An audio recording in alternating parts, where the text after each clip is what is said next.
गरीब की बारिश। शहर की कच्ची बस्ती में एक गरीब मजदूर कालू रहा करता था। कालू के घर में उसकी पत्नी जानकी थी।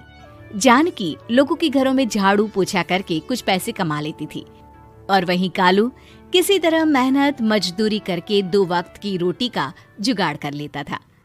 कुछ दिनों से हो रही बारिश के कारण कालू की मजदूरी बंद हो गई थी। अरे जानकी, इस बार तो बरसात ने हद ही कर दी, रुकने का नाम ही नहीं ले रही। कुछ समझ में नहीं आ रहा, अगर इसी तरह काम पर नहीं गया तो 2 वक्त की रोटी का जुगाड़ कैसे होगा। अरे तुम चिंता क्यों करते हो, बारिश का क्या है, 1 आध दिन में रुक जाएगी और उसके बाद में फिर से काम शुरू हो जाएगा। अरे 3 दिन तो हो गए, बरसात तो रुक ही नहीं रही है और आगे भी रुकने के कोई आसार नहीं दिख रहे। तो क्या हुआ, तुम्हारा काम बंद हुआ है ना? मैं तो अभी भी लोगों के घर झाड़ू पोछा करने जाती ही हूँ। मेरे पगार से कुछ दिन तो निकल ही जाएंगे। अरे घर का खर्चा तो हम किसी तरह चला लेंगे जानकी, लेकिन ये जो छत टपक रही है इसका क्या करेंगे? ये बात तो आपकी सही है। हमारी झोपड़ी अब काफी पुरानी हो चुकी है और इसके छप्पर में भी कई सारे छेद हो गए हैं। रात भर पानी टपकता रहता है। अरे मैं भी इसी बात से बहुत परेशान रहता हूँ। कहीं किसी दिन ज्यादा बारिश आ गई तो हमारी झोपड़ी टूटकर बिखर ना जाए। राम राम राम, ऐसी अशुभ बातें क्यों करते हो? अरे ऐसा कुछ नहीं होने वाला। ये झोपड़ी ही तो हमारा सब कुछ है। अगर यही नहीं रही तो हम जाएंगे कहाँ? ठीक है जानकी, जब तुम्हारी पगार मिल जाएगी तो कुछ पैसे बचाकर झोपड़ी के छप्पर की मरम्मत करवा लेंगे। शायद हमारी परेशानी कुछ कम हो जाए। ठीक है जी, अब ना ज्यादा परेशान मत हो। ये लो खाना खा लो और सो जाओ, सुबह मुझे भी जल्दी काम पर जाना है। जानकी और कालू अपनी झोपड़ी में सो गए। रात को अचानक से बहुत तेज बारिश शुरू हो गई।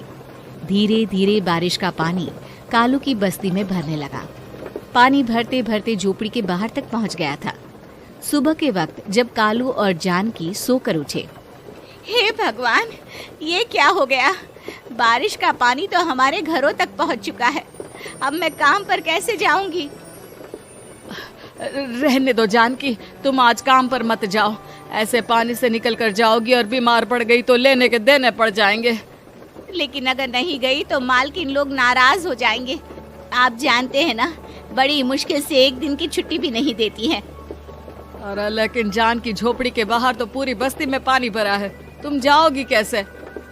जानकी जैसे तैसे करके काम पर चली जाती है, लेकिन अगले दिन फिर से बहुत ज्यादा बारिश होती है और बस्ती में ज्यादा पानी भर जाता है। आज तो मैं तुम्हें किसी भी तरह काम पर नहीं जाने दूंगा।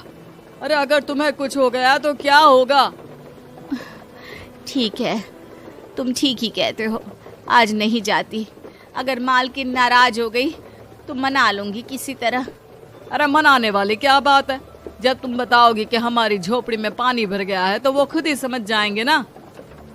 अगले 2 दिन तक तेज बारिश होने की वजह से जानकी, कालू और आसपास की बस्ती में रहने वाले सभी लोगों के घरों में पानी भर जाता है, जिसकी वजह से जानकी काम पर नहीं जा पाती।